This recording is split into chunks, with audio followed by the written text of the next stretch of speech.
you are parenting a neurodivergent baby or child and sleep has always felt a bit harder than everybody says it should do, you are not imagining it.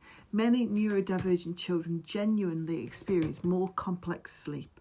And today I want to just explain a little bit about why, what's happening in the nervous system, and most importantly, what can actually help. So one of the most common things that I hear from parents is, I feel like I've tried everything. They've followed the routines, they've adjusted the wake windows, they've created calm bedtimes, and yet sleep still feels fragile or inconsistent. And in many cases, this is not a parenting issue, it's a nervous system difference. So some key areas that affect sleep in neurodivergent children are sleep is influenced by multiple biological systems. And in neurodivergent kids, we often see differences in several, and these are it. So sensory processing. Many neurodivergent children experience heightened sensory sensitivity. Sounds, light, clothing, textures, or internal body sensations can all be more alerting to their nervous systems, making both falling asleep and staying asleep more difficult. Arousal regulation. We often see a higher baseline level of arousal. These kids may take longer to wind down, and they can move more quickly from light sleep into full waking, which is why some children seem to wake very, very easily or struggle to switch off at bedtime.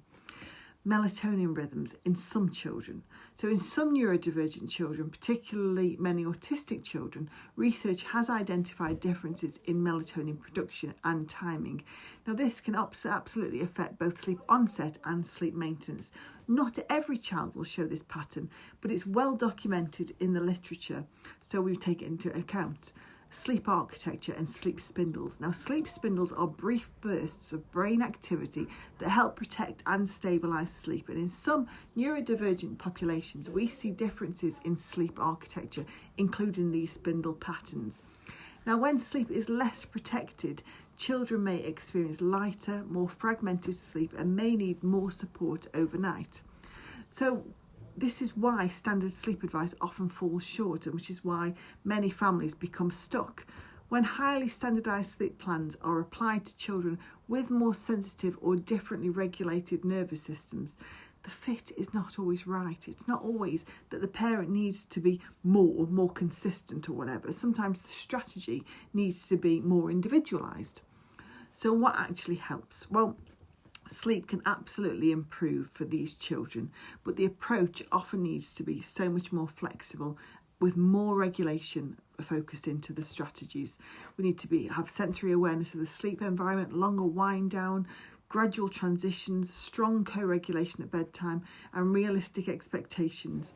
If sleep has felt unusually hard for your child, please know this is something I often see in these families, and it doesn't mean that you have done anything wrong, and it certainly doesn't mean that sleep cannot improve. But if you would like personalised support that takes your child's nervous system and their sensory profile into account, this is exactly the work I do inside my one-to-one sleep support. You'll find the details below. And if this video helped you feel a little bit less alone and more understood, then please subscribe for more evidence-based, calm parenting support.